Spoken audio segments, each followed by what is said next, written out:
Estátua da Liberdade partiu. A viagem está muito tranquila. Vamos chegar logo. E não era essa a Estátua da Liberdade. É outra. Vamos tentar de novo. Estátua da Liberdade partiu. Parece que agora estamos indo na direção certa. Chegamos. Agora sim, vamos começar. Bom dia, Isabel Nunes. Bom dia, José Eustáquio Diniz Alves, não é isso? Isso. Bom dia, professor Renato Janine Ribeiro, ex-ministro. Olha, pessoal, hoje é domingo, dia de eleição municipal. Tem gente que vai assistir de manhã, tem gente que vai assistir à tarde, tem gente que vai assistir à noite. Estamos gravando numa sexta-feira. Vão sair pesquisas entre hoje, sexta-feira, e o momento que você está assistindo isso aí. Se você estiver assistindo ainda dentro do horário de votação, vão ter lá as pesquisas de sábado. Quem vai ganhar, quem tem chance, virada na reta final. É um dia de fortalecimento da democracia. As pessoas vão à urna, né? Elas estão legitimando a democracia. E aí, Isabel, José Eustáquio, Renato, né? O que nós temos aí para refletir hoje sobre as eleições aí? Sobre esse dia de hoje, eu vou falar, depois de vocês falarem, falar um pouquinho do que eu vi do resultado do primeiro turno. Olha, se eu puder começar, eu sou um pouco pessimista quando se fala em fortalecimento da democracia, mesmo quando se fala em democracia, porque a democracia brasileira sofreu baques duros nos últimos anos. Veja, 2013 foi um ano de descoberta da política e da política democrática para muita gente. Veio a ideia de que as pessoas podiam protestar, podiam ir às ruas, de que a solução para os problemas mais variados podia estar na democracia. Eu lembro um dia que na Avenida Paulista, aqui em São Paulo, havia uma manifestação de surdo-mudos defendendo os direitos deles, manifestação de bolivianos contra o assassinato de um menino pequeno daquela nacionalidade, fora as manifestações mais habituais, transporte, etc. Quer dizer, então, houve uma espécie de súbita descoberta de que a política é a porta da solução dos problemas os mais variados, que você tem que ter vontade política. Dessa esperança na política em 2013, decorreu uma aversão aos políticos tão gigantesca que levou ao resultado de 2018 com vários outsiders, alguns deles totalmente irresponsáveis, eleitos para cargos importantes, presidente, governadores, etc. E me parece que nós continuamos um tanto nessa ressaca, nessa decepção com a democracia. O voto continua muitas vezes sendo um voto estabelecido quase que a esmo, sobretudo para a vereança. Eu ouvi as coisas mais diferentes, pessoas que votaram em boldos ou em covas em São Paulo, votando pessoas que eu conheço, né? E votaram para a vereança no Partido Novo, que não tem nada em comum, pelo menos com bolos. Então, quer dizer, me parece que há a histórica aversão do Brasil à política continua mantida, que a substituição da discussão política pela discussão da corrupção, que é uma coisa que vem desde Gregório de Matos, tem 400 anos, passa pelo fanfarrão Minésio, na época da Inconfidência Mineira, continua sendo a chave interpretativa de tudo que é político. É corrupto ou não é corrupto?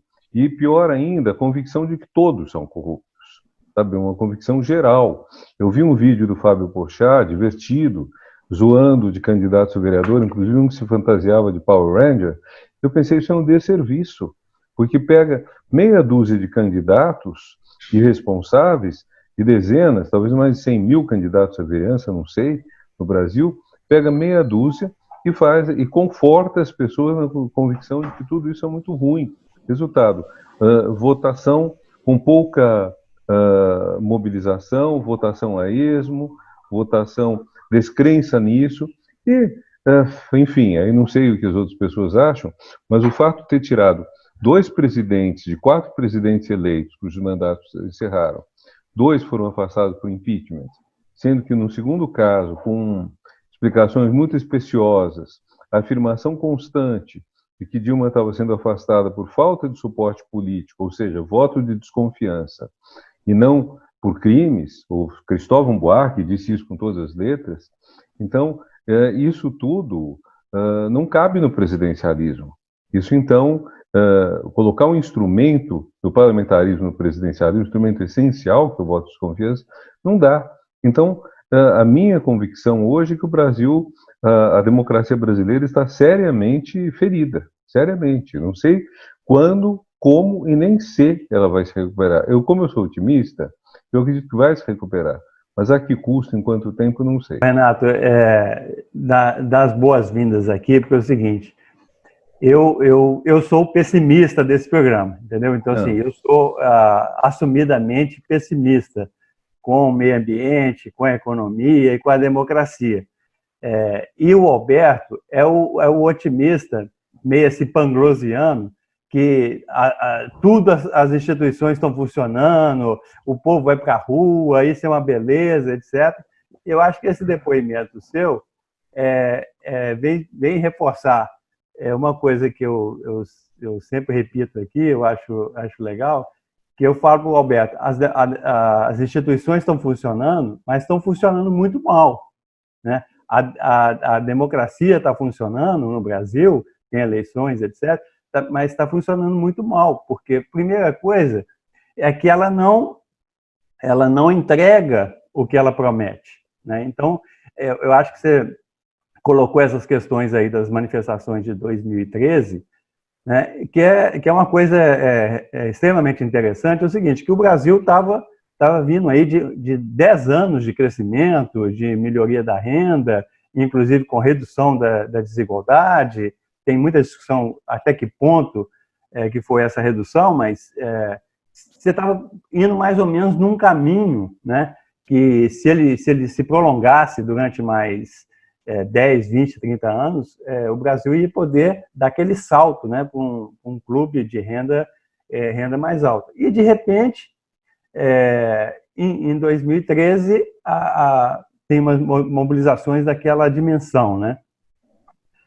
O que estava acontecendo? Eu também interpreto o seguinte, é que foi criada muita expectativa, né, principalmente para os jovens, né, que o Brasil estava melhorando muito, só que os jovens estavam percebendo que não era bem assim, né? E aí o gatilho disso aí foi 20 centavos, né, do transporte, né? E de lá para cá, as coisas só pioraram, né? Nós estamos agora uma década perdida, né? Então, eu acho que essa eleição de domingo agora, ela está carregada, né, dessas contradições da democracia brasileira, que a gente é uma democracia que não consegue responder para a população, né, os anseios. Nós vamos falar de pandemia, né? O Brasil é o segundo país mais afetado por mortalidade no mundo, né, da pandemia. E nós temos aí um Ministério da Saúde que deixou vazar dados dos doentes, deixou perder testes, milhões de testes nos galpões, né? Não tem um plano de vacinação, né? Então, isso aí deixa a população extremamente irritada, né? Eu sou a chata que fica dizendo que pro Alberto que não é que as instituições estão ou não estão funcionando, mas é que o problema é como elas funcionam no Brasil, né? Bom, eu não tenho muito, assim, e aí como elas funcionam no Brasil é que é o ponto sempre para mim, e eu sempre fico batendo que elas funcionam de um jeito específico, né? Muito específico, bem a brasileira, como costumo dizer. Sobre as eleições, eu confesso que eu estou muito desanimada com as eleições aqui no Rio, porque a gente está com 2 candidaturas, né, embora que é o Crivella, essa tragédia. Recomendo para quem quer entender esse fenômeno um livro super legal que se chama O Senador e o Bispo, que é de um colega cientista político também, o Pedro Heitor, que é pesquisador da UF. É um livro super legal que ele fez um mapeamento de como foi a primeira eleição do Crivella, na verdade o surgimento do Crivella como um fenômeno político e como que a imprensa tratava o Crivella. Então, quem está tentando entender essas questões, eu recomendo demais o trabalho do Pedro, que é muito interessante, é um trabalho muito interessante mesmo. E aqui a gente está entre esses dois candidatos, né? Então, e eu não tenho acompanhado tanto Porto Alegre, porque eu transferi finalmente meu título para cá. Em Porto Alegre eu posso falar um pouquinho dessa questão da Manu. Acho que a gente vai ter em Porto Alegre uma demonstração de ser esquerda ainda está conseguindo virar alguma coisa, e Porto Alegre, que é uma cidade que tem uma tradição, né, de eleger prefeitos de esquerda, e sempre, desde a década de 80, isso é um fenômeno que vem acontecendo, né, e vários prefeitos super, enfim, Olívio Dutra, vários prefeitos que depois viraram, inclusive, governadores e tudo mais. Então, acho que a gente pode ter alguma esperança de que Manuela vire lá no caso do Rio Grande do Sul. Não sei, eu tenho acompanhado, tenho achado que a Manuela, como o Alberto veio chamando a atenção, a Manuela mudou as suas estratégias de campanha, né? Ela tá bem, eu acompanhei de manhã alguns dias algumas transmissões no Instagram dela, então se aproximando muito das pessoas, com uma linguagem demonstrando o quanto há de fake news sobre ela, porque e isso é muito violento, não só por ela ser uma mulher, mas também ser uma mulher de esquerda. Então acho que tem uma questão de gênero e uma questão do espectro político que ela tá, né, do campo político. Então, Manuela vem fazendo esse movimento de mostrar que ela é uma mulher e que não tem série de fake news que são ditas sobre ela são completamente fora de contexto. Esses dias ela começou, inclusive, Alberto, lembrei de você, ela começou amanhã com uma live se maquiando e contando para as pessoas o que ela ia fazer ao longo do dia. Então, essa construção de uma candidatura é muito diferente, assim. Espero que Manuela vire. Certamente minha família toda vai em peso votar nela lá, meus amigos também.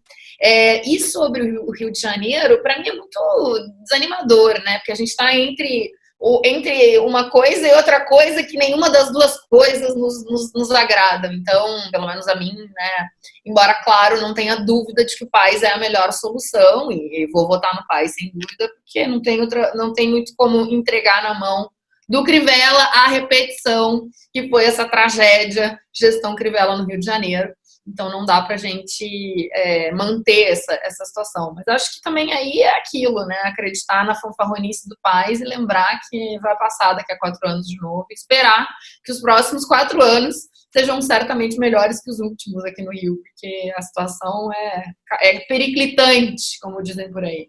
Eu achei legal levantar o tema de 2013. Eu acho que a gente nunca conversou sobre os protestos de 2013 aqui. Na época eu escrevi vários artigos, né? Eu acho até, Isabel, você antropóloga, né?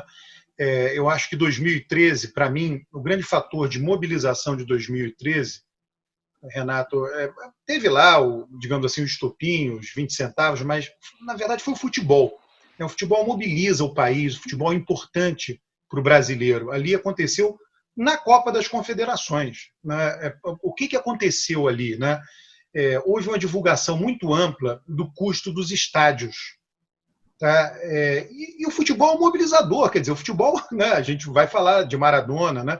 O futebol é um grande mobilizador. E eu acho assim que ali era 2013, tá? Então, o que aconteceu? Você tem Lula tinha deixado de ser o presidente, 11 sem Lula, 12 sem Lula, né? E você não tinha nenhum líder em nenhum grande estado, São Paulo, Rio de Janeiro, que tivesse a cara do povo, que fosse povo. Tá? Os símbolos são importantes na política. A Dilma estava longe de ser povo. Então, acho que houve uma mistura ali de algumas coisas, tá? Do tipo, estão gastando muito com estádio, eu não estou me sentindo representado, ninguém que está lá, ninguém é a minha cara, né? Quer queira, quer não, eu sei que muita gente pode espernear com isso, mas Bolsonaro tem essa autenticidade de ser povo, né? Ele tem isso, tá? Ele utiliza isso na simbologia. Lula também. Bolsonaro é um líder popular à direita e Lula é um líder popular à esquerda. Né? E o que aconteceu ali em 2013? O povo não tinha aquele símbolo. Pô, eu tenho alguém meu lá. Não tinha aquilo em 2013. Tá? E aí teve muito gasto com estádio. Vale lembrar, né? Tradicionalmente, o aumento de passagem é dado em janeiro. Como Dilma queria segurar a inflação, ela pediu para o Haddad, que era prefeito de São Paulo, não dar o aumento em janeiro. Porque, eu sempre digo, o Brasil é tudo intrincado, né? O preço da passagem de ônibus do município de São Paulo tem impacto na inflação nacional. Olha só como intrincado é o país. Tá? E aí o Haddad deixou para dar o aumento mais na frente. qual é a vantagem de dar aumento em janeiro? Que está todo mundo de férias, não tem mobilização estudantil. Qual foi a desvantagem de dar na frente todo mundo em aula?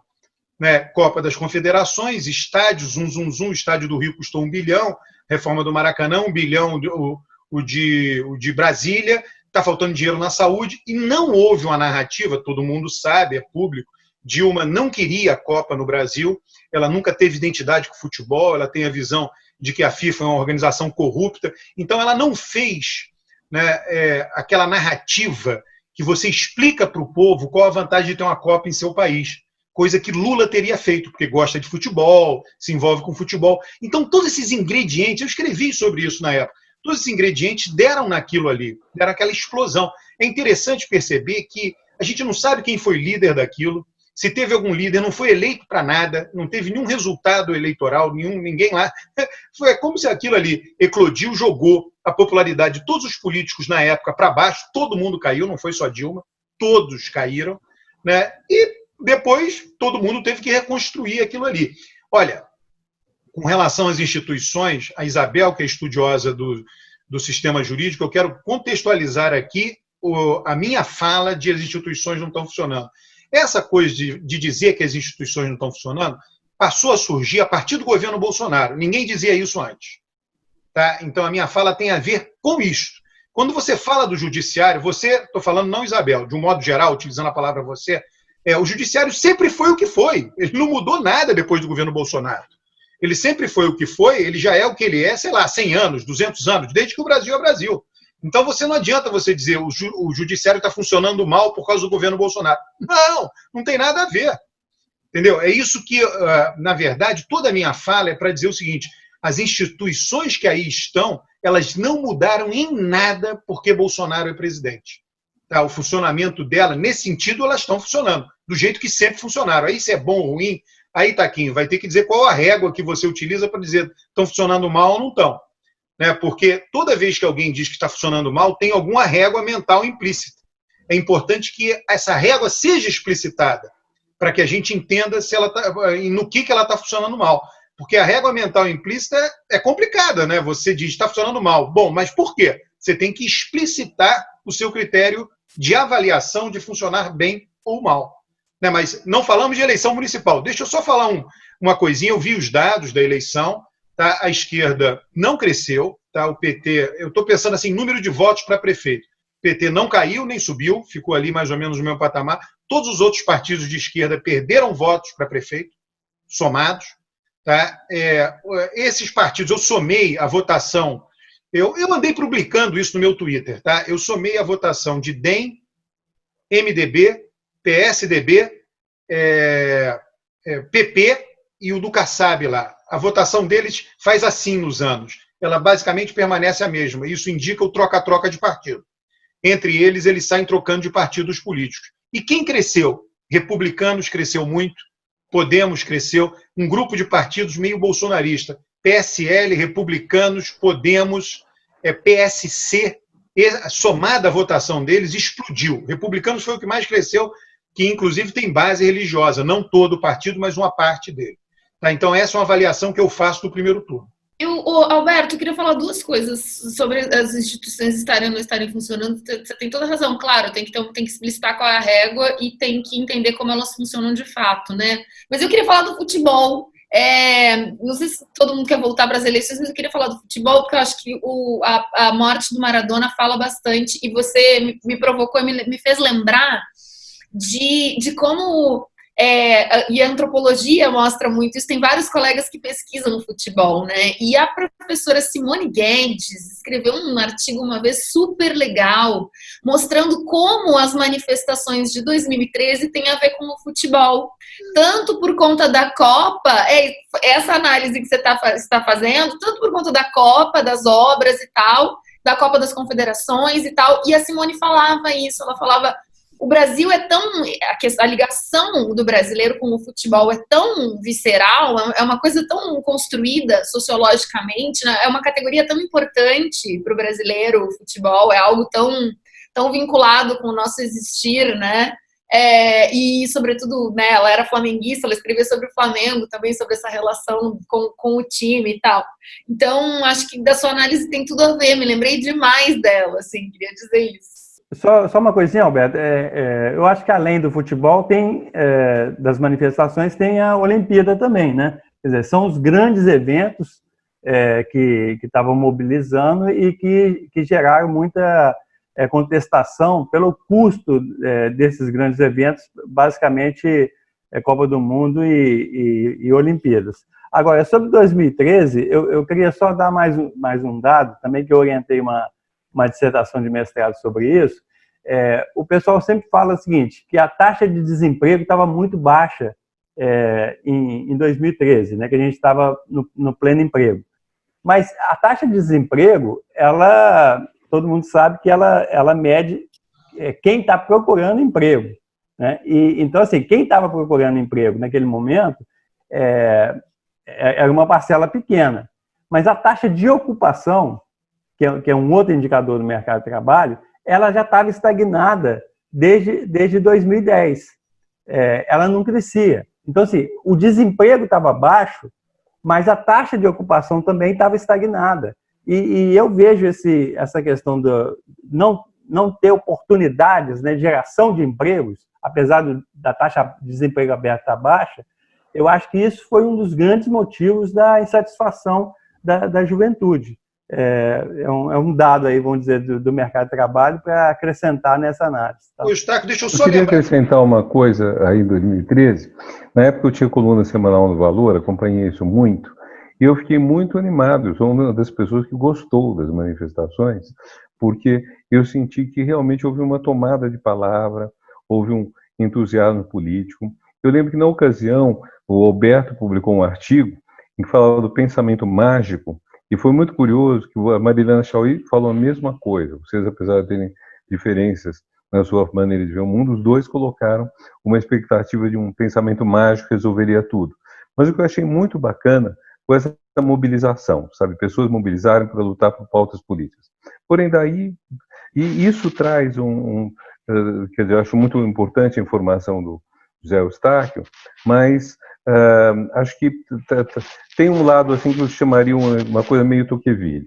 Quer dizer, as pessoas tinham melhorado de vida e nesse momento que melhoraram de vida, elas começam a reclamar do que está faltando. O copo está quase cheio, mas a parte vazia, que é da porta da rua para fora, está ruim, os serviços públicos estão ruins, etc. Então, isso tudo é muito saudável, é muito bom, muito positivo.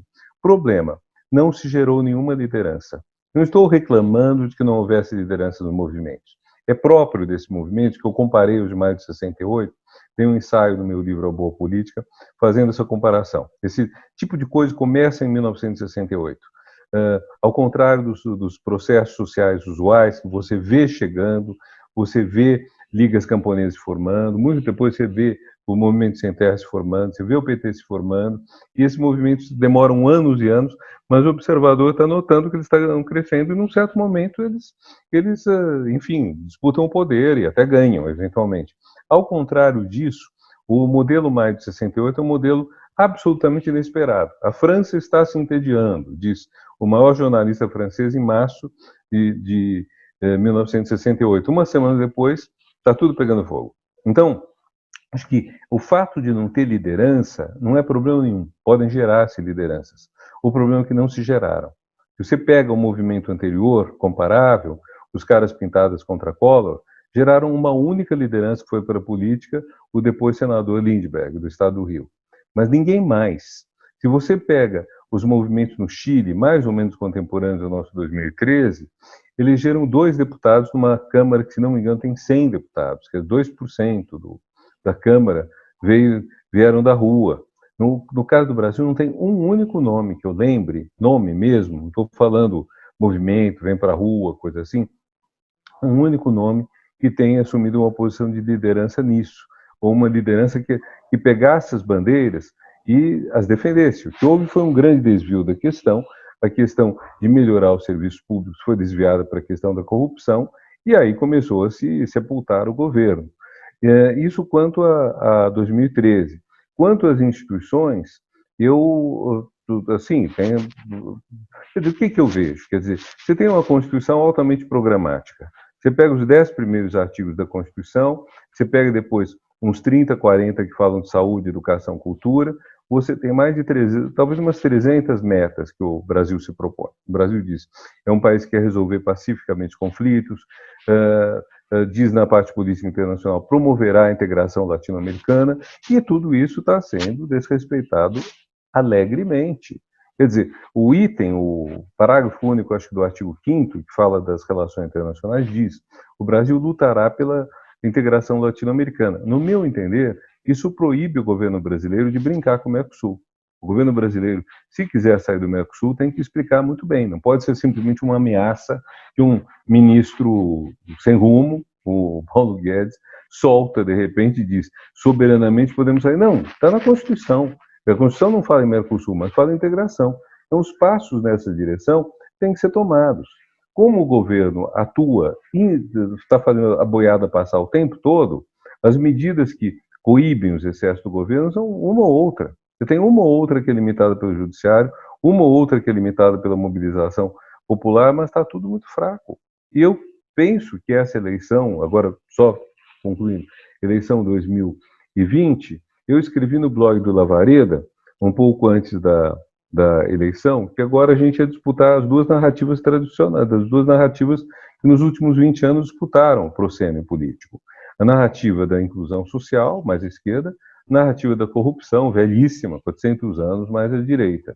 E que é uma narrativa muito, sempre orientada contra a esquerda. E qual delas venceria? Porque em 2016 e 2018, a narrativa da inclusão perdeu para a narrativa da corrupção. Este ano, parece que entrou um Tércios, aí, que é esse centrão, avassalou centrão vitorioso, e não está interessado em nenhuma narrativa, está interessado nos cargos, está interessado em pegar as coisas. É o que você descreveu, quer dizer, o próprio Republicanos faz parte do centrão, quer dizer, o partido que cresceu mais, inclusive com a questão do controle religioso, etc.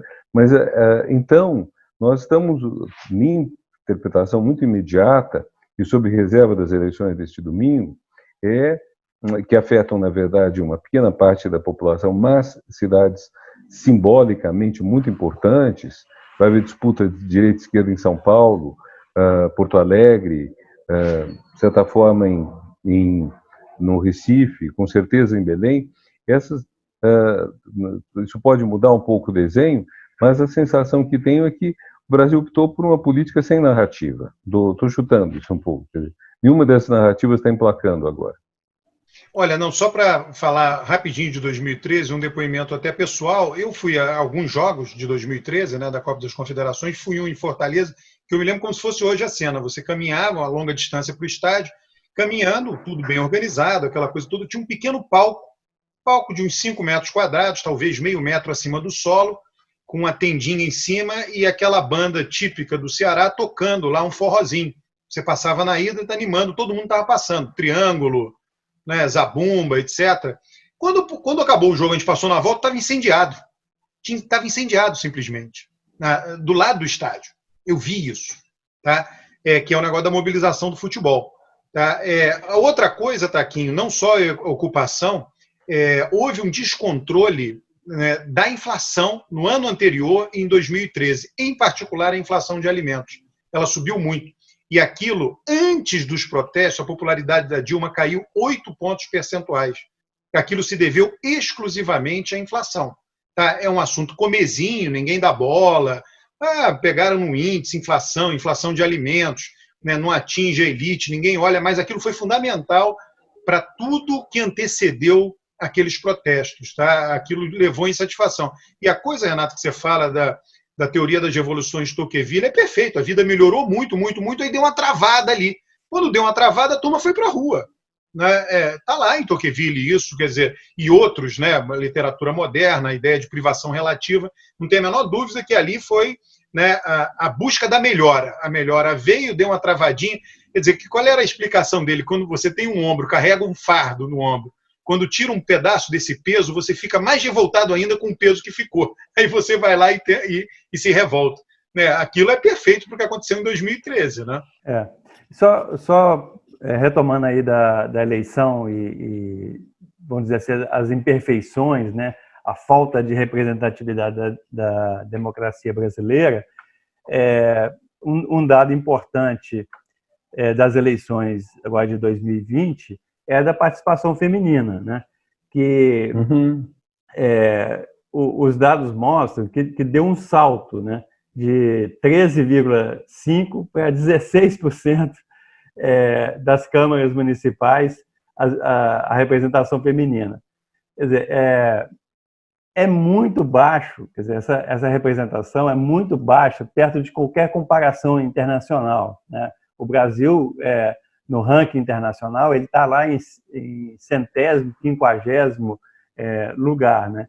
E a gente esperava que, com toda a discussão que tem na sociedade, que melhorasse essa participação feminina. E ela cresceu, mas cresceu num ritmo muito lento. Eu fiz uma conta simples, que os jornalistas gostam muito de fazer, é o seguinte: se essa tendência de 2016 para 2020 continuar, de aumento da participação feminina, quando é que a gente vai ter a paridade? Quando é que a gente vai ter meio a meio na Câmara? E isso, supondo que vai crescer 2,5% a cada eleição, a gente vai gastar 56 anos para ter paridade na Câmara, né? Que de um ponto de vista, é muito distante. E nas prefeituras, a gente vai gastar mais de 300 anos para ter paridade na Câmara e nas prefeituras, porque o ritmo de crescimento das mulheres na prefeitura é muito menor e foi insignificante agora de 2016 para 2020. Então, isso é um dos marcos da democracia brasileira, a baixa representação das mulheres na política. E o Brasil difere de todos os países do mundo, e inclusive da América Latina. A Bolívia tem 50% de mulheres na Câmara, Cuba tem 50%, Ruanda tem 60%, os Emirados Árabes Unidos têm 50%, né? O Afeganistão tem 30%, e o Brasil, na Câmara, tem 15%, nas câmaras municipais tem 16%. Então, isso aí é um exemplo de como que as instituições estão funcionando mal, né, para representar as mulheres, que são metade da população brasileira. Só para provocar o Alberto aí. E não só, né, Taquinho, eu acho que também um ponto que sempre me coloca para pensar nessa questão da representatividade das mulheres é também quais pautas essas mulheres levantam, né? Porque várias vezes são mulheres que estão ocupando esses lugares, mas com pautas absolutamente contrárias, né, ao que a gente pensa como uma política progressista para mulheres. Então também tem, além disso, tem uma questão qualitativa que os pesquisadores, colegas pesquisadores da ciência política que estudam isso também ficam pensando, que é quais os tipos de pautas que essas mulheres levantam e como que essas mulheres usam, né, a sua identidade de mulher ou como mulheres para garantir direitos de mais mulheres, ou quem sabe até propor outras políticas bem menos progressistas e bem mais tradicionais, como a gente vê hoje, por exemplo, a ministra que está lá, né, na pasta. Só para dar um dado, Isabel, mas olha, na eleição, só uma coisinha, Renato, na eleição de 2018, as duas mulheres mais votadas de todos os tempos do Brasil, uma para deputada federal, outra para deputada estadual, uma foi a Joyce Hasselmann e a outra a Janaína Pascal. Para ter uma ideia das mulheres mais mas votadas. isso vale quando você tem uma proporção pequena. Quer dizer, a única forma de resolver, quer a questão das mulheres, quer a questão da subrepresentação dos negros, que andam mais ou menos para e passo, a única forma de resolver isso nos órgãos eleitos de maneira proporcional é você adotar a lista fechada, com obrigação de alternância de sexo, ou de gênero, se quiser. É a única maneira.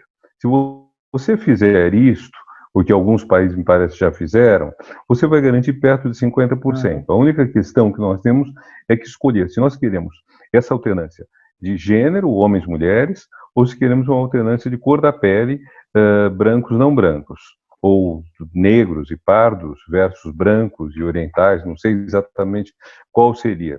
Agora, o fato é o seguinte: Enquanto você tem 10%, 15% de mulheres, uma parte delas vai ser a esposa, sobrinha, filha, vai estar tendo pautas, como disse Isabel, que não são pautas de defesa dos interesses das mulheres, e alguns negros também vão ter pautas desse tipo.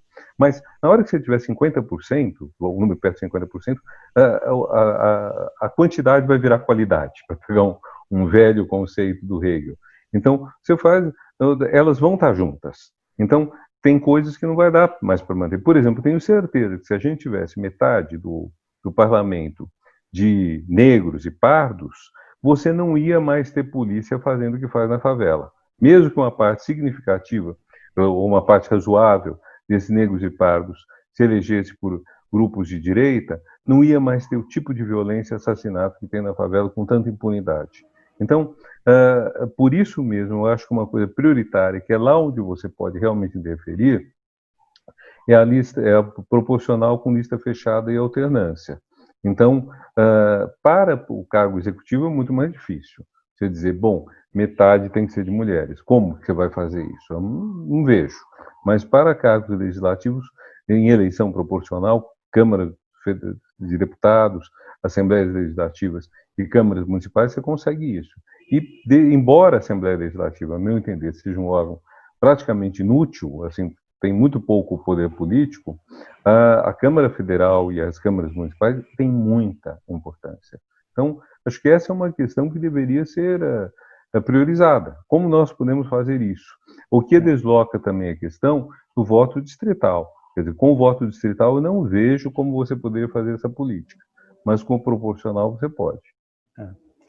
O sistema político brasileiro, ele desfavorece essa representação feminina por essas coisas todas que você já falou. Agora, só um dado, Renato, é o seguinte, nas eleições municipais, a participação de negros chegou a 45%, e das mulheres 16%, ou seja, as mulheres estão mais subrepresentadas do que os negros. E os negros eleitos, quantos foram? Entre os negros eleitos. Não, nos candidatos, os negros eram a maioria. Sim. Nos candidatos. Nos eleitos, foi 45%. 45% dos eleitos eram negros? Para a Câmara Municipal. Vereadores? Bom. Bom. Impressionante. A desigualdade de gênero é muito maior do que a desigualdade de raça nas eleições municipais para as câmaras municipais. Tá, mas aí as mulheres têm que querer participar da política. Isso daí é fundamental. Não, Roberto, querer elas querem, mas não tem espaço nos partidos, que os partidos são controlados pelas mulheres. Taquinho, eu já chamei a atenção disso. A política é uma atividade muito demandante. As pessoas dizem assim, político só trabalha terça, quinta em Brasília. Não é verdade. Tá? O político não tem vida privada, não tem vida pessoal. O político, ele vive em avião, ele vive em reunião, ele, quando volta de Brasília para a base eleitoral dele, tem que encontrar com os vereadores do interior, tem que contar com o prefeito. No sábado ele está viajando, no domingo ele está viajando.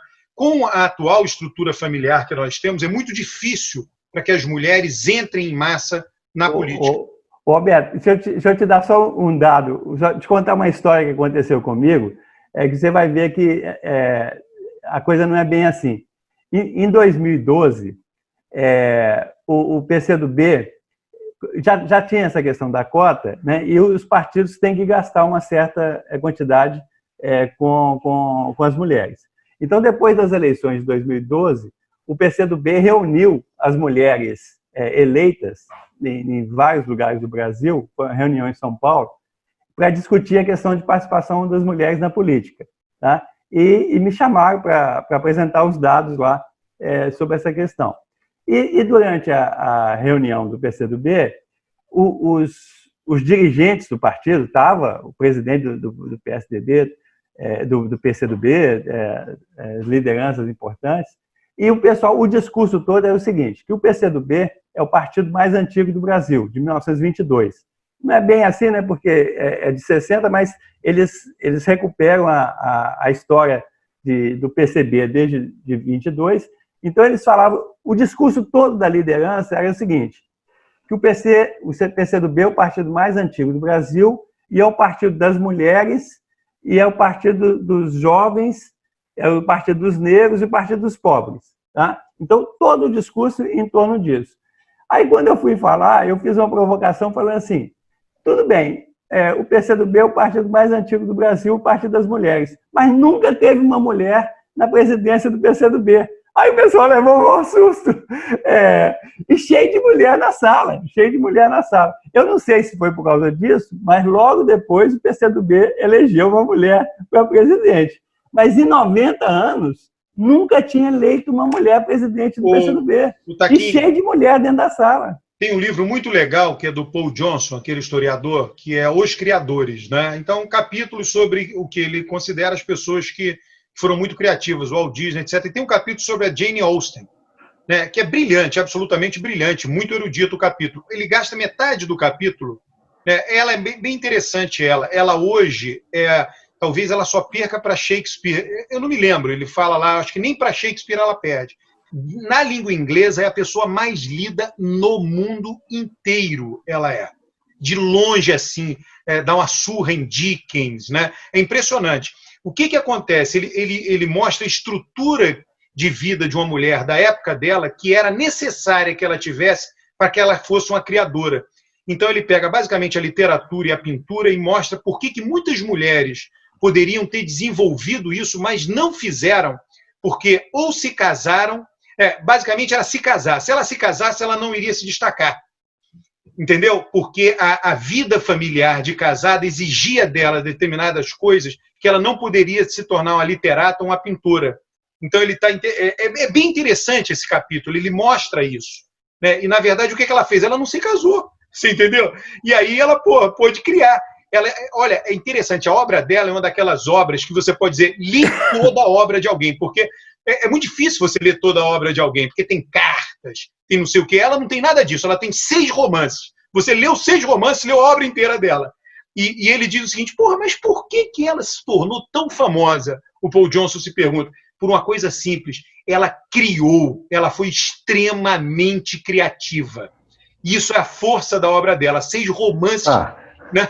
Posso engatar? Claro. Rainha Elizabeth I. Rainha Elizabeth I. Veja que coisa incrível. A Elizabeth I assume o trono numa situação extremamente turbulenta, a dinastia mais instável da história inglesa, os Tudors, cujo primeiro rei, Henrique VII, não tem legitimidade nenhuma à coroa, então ele mata uma boa parte dos parentes que têm mais título. O filho Henrique VIII mata os que restam, que estão ao alcance dele. Todo parente está na Inglaterra, ele mata. E a mania dele de ter um herdeiro. O filho mais velho morre bem jovem, Eduardo VI. Depois a Maria Sanguinária. E aí vem a Rainha Elizabeth. E a Rainha Elizabeth, que, vamos dizer, são os últimos reis ingleses cultos, são Henrique VIII, Elizabeth I e Jaime I. Nos últimos 400 anos, a família real inglesa só gerou imbecil. Gente muito ignorante. Você olha The Crown e você fica meio impressionado com a Lady Di não ser uma pessoa culta. Pergunta se o marido dela é. Pergunta se a família Windsor é. Eles não tem nada disso. Rainha Elizabeth, ela tem uma questão. Ela vai casar ou não vai casar? Se ela casar, ela subordina a coroa a um homem. Ou a um príncipe estrangeiro, como a irmã fez, casando com Filipe II da Espanha e tornando a Inglaterra anexo da Espanha, ou então uma família inglesa, cujo chefe começaria a mandar nela, como foi o caso da rival dela, Maria Stuart, da Escócia, cujo marido quis mandar nela e acabou assassinado em circunstâncias que ninguém nunca esclareceu direito. Qual a estratégia da Rainha Elizabeth? Se proclama Virgínia, é o nome do estado americano, né? Em homenagem a ela, Rainha Virgem, que ela não era, se proclama, e ela não casa, ela garante meio século de reinado às custas de que a dinastia acaba com ela. Então você vê que coisa interessante, num período que as mulheres não têm direito político, ela é uma grande rainha, extremamente respeitada, super bem sucedida, consolida a reforma anglicana, consolida praticamente a Inglaterra, mas o preço disso é muito claro, ela não pode se casar. Então, você veja como isso confirma, vamos dizer, na história. Agora, compara com a Rainha Vitória, compara com a Elizabeth II, nenhum desses problemas. A Rainha Vitória reinou 60 e tantos anos, casou, teve um monte de filho. Nada a ver, mudou. Isso mudou. Mas a situação da Olha mulher aqui. não é fácil nisso. E Maradona, vamos... Vocês, os 3 homens brancos falam esse monte de coisa de mulher e eu tenho que ficar aqui ouvindo e já querem falar de Maradona? Então fala, Quem trouxe Maradona? Quem falou de Maradona foi você.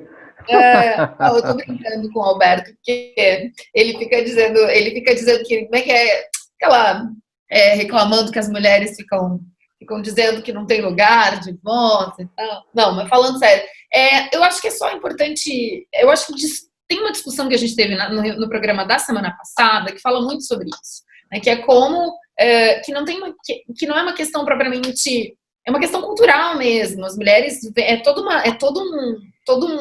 uma preparação cultural, toda uma formação cultural que está em volta, que é isso. As mulheres vão ter que ser constrangidas por essas questões o tempo todo, né? E é óbvio que vai mudando, e por isso que hoje a gente pode fazer muito mais coisas do que a gente não fazia antes, e por isso que a gente conquistou tantas coisas e tudo mais. Porque é um processo mesmo, assim. Então, eu fiquei ouvindo vocês e fiquei pensando nisso, que essas histórias dessas mulheres e os momentos em que elas eram constrangidas por uma série de questões estruturais muito maiores do que elas e que elas precisavam lidar, né? E que bom que a gente hoje consegue explicitar essas coisas e que bom que a gente hoje consegue expor e promover mudanças nesses contextos todos, e nesse sentido eu estou fazendo o lado otimista que o Alberto cobra tanto. Ele diz que a gente tem que ser otimista, olhar o lado bom e tudo mais. Não cobro, não. Eu já faço. Eu sei que ninguém faz, entendeu? Não cobro de ninguém, não. Eustáquio, vou dizer, tá, Isabel? Eustáquio é um otimista. É um otimista conhecido. Bom, vamos falar do Maradona ou da pandemia? Eu quero falar da pandemia também, que o Eustáquio veio... É o segundo programa que o Taquinho vem para falar da pandemia, e nós não falamos da pandemia. Peraí, vamos falar rapidinho de Maradona, porque é o seguinte, uma coisa assim, vou dizer uma coisa que me deixou um pouco revoltado, tá? Você ter um enterro lá, um funeral, o cara morre num dia e enterra no outro. Eu acho que, um ídolo de um país... Eu vi lá coisas que eu não concordo. O Clarim botou o maior jogador de todos os tempos. É claro que o argentino acha que tudo da Argentina é o maior de todos os tempos, é o maior de não sei o que lá, né? Enfim, um total ignorar, né, a importância de Pelé. Mas tudo bem, né? É parte lá deles, né? Agora, o cara é um símbolo, né? Você morre num dia e enterra no outro, achei um absurdo. Olha, o enterro do Senna no Brasil foi muito mais respeitoso, né? Com a importância que ele... Nós estamos na pandemia, Alberto. Oi? Como é que vai fazer? Nós estamos na pandemia. Não, veja só. Deixa isso por enquanto. O Senna foi caixão aberto, foi organizado, foram vários dias, entendeu? Parece que o cemitério lá que enterraram o Maradona é privado, nem visitação vai ter direito, entendeu? Porque tinha que enterrar do lado dos pais, sei lá. Quer dizer, olha, nós estamos na pandemia, Isabel, o que eu acho? Faz um funeral do dia que ele morreu até o domingo e organiza a chegada, né? Entendeu? Organiza, até vai diluir, né? Se você faz em um dia só, vai todo mundo tentar isso. Se você faz em vários, as pessoas se organizam um pouco mais, entendeu? Tem maneiras de lidar com a situação. É só querer lidar.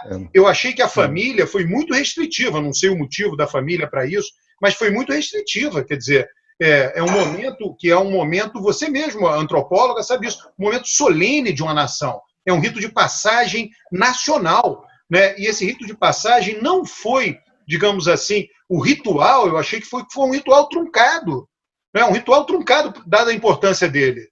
Não, eu estou de acordo com você que, claro que é possível pensar em outras formas de fazer esse ritual e que esse ritual é, assim, importante pensando no tamanho do Maradona, né, toda aquela história. Eu acho que, para mim, o tamanho do Maradona para a Argentina é resumido com a questão do gol contra a Inglaterra, La Mano de Dios, e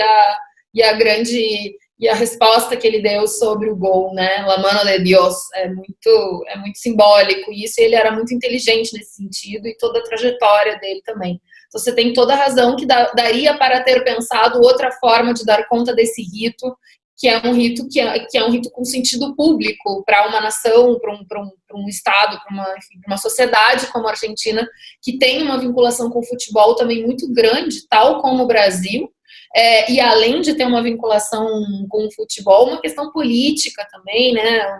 Enfim, uma sociedade muito mais politizada do que a nossa também. Então, estou de acordo com a sua análise Mas a gente tem que lembrar que a gente está, sim, no meio de uma pandemia. Então, talvez as pessoas também não tenham pensado da maneira mais adequada possível, né? E, de fato, estamos no meio de uma pandemia, os números estão crescendo, não é? Taquinho veio aqui para falar sobre isso. Então, o que me preocupa ontem lá na Argentina foi aquela aglomeração, né? Porque aquilo ali, evidentemente, vai ter um impacto na transmissão do vírus nos próximos dias, nas próximas semanas e depois na mortalidade, né? A situação da pandemia no mundo está extremamente preocupante, né? E, assim, eu mesmo, que estou acompanhando, escrevendo sobre isso desde o início, eu fico assustado com os números mundiais, porque é o seguinte, ó, só para vocês terem uma ideia, a Europa, com essa segunda onda na Europa, e indo inclusive para a Europa Oriental, está tendo 250 mil casos, né, de infecções por dia na Europa e 5 mil mortes, né? E nos Estados Unidos chegou em torno de 200 mil casos por dia e voltou aí para casa alguns dias 2 mil mortes por dia, né? Globalmente, é o seguinte, o mês de novembro está acabando agora, mas ele vai ter mais ou menos 17 milhões de pessoas infectadas no mundo e em torno de 300 mil mortes. Quer dizer, é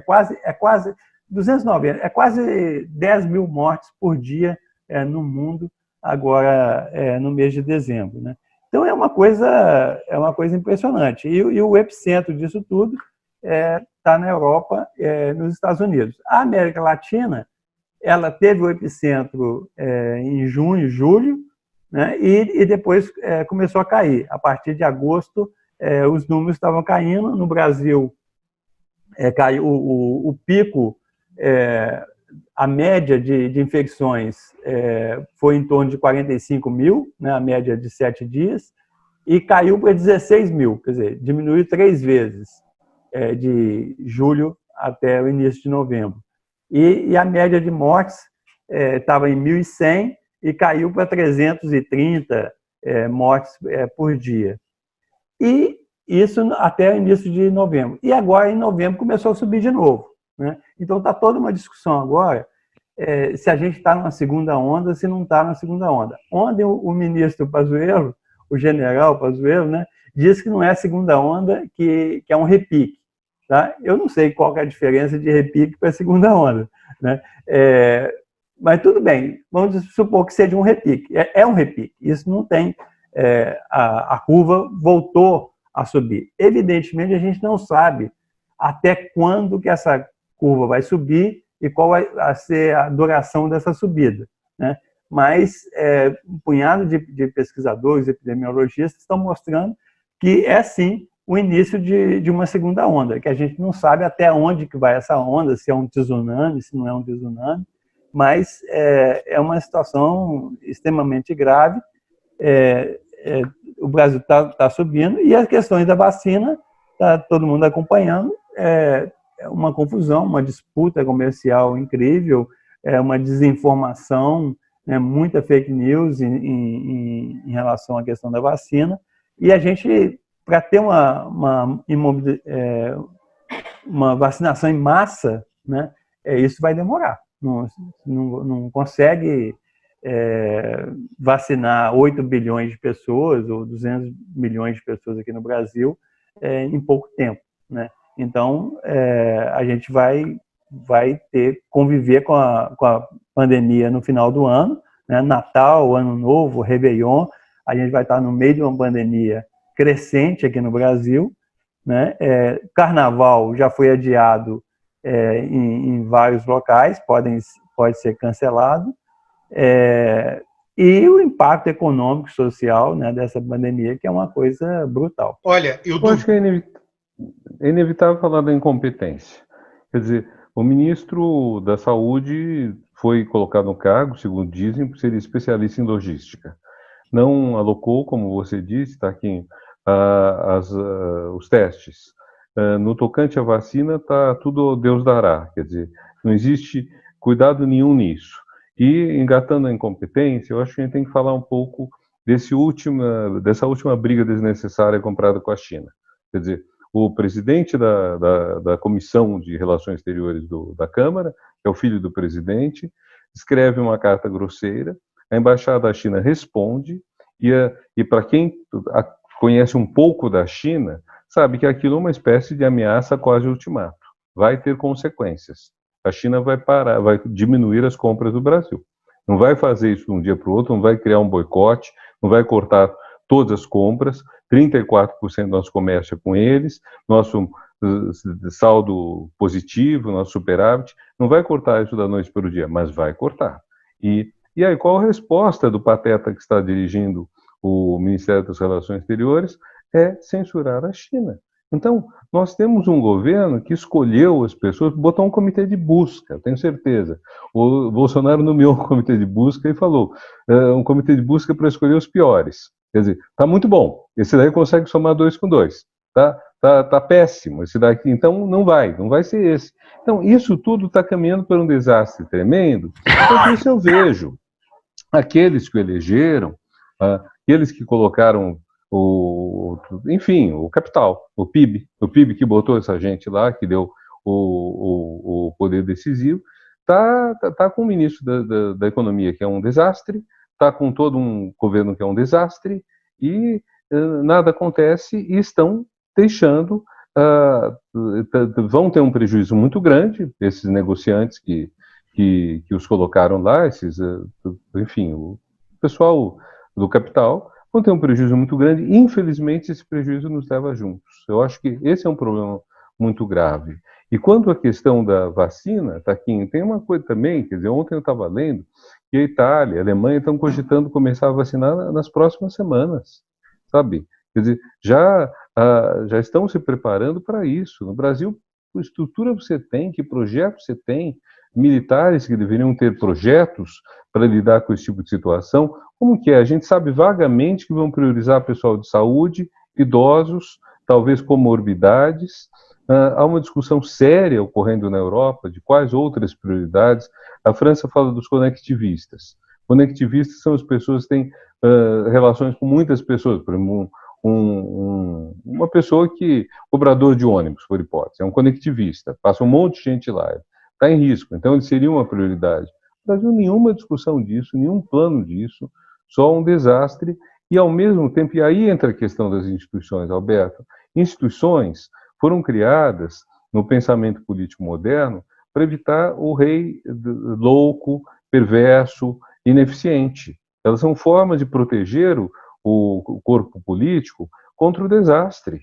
Então você limita. Aqui, as nossas instituições não estão fazendo nada disso.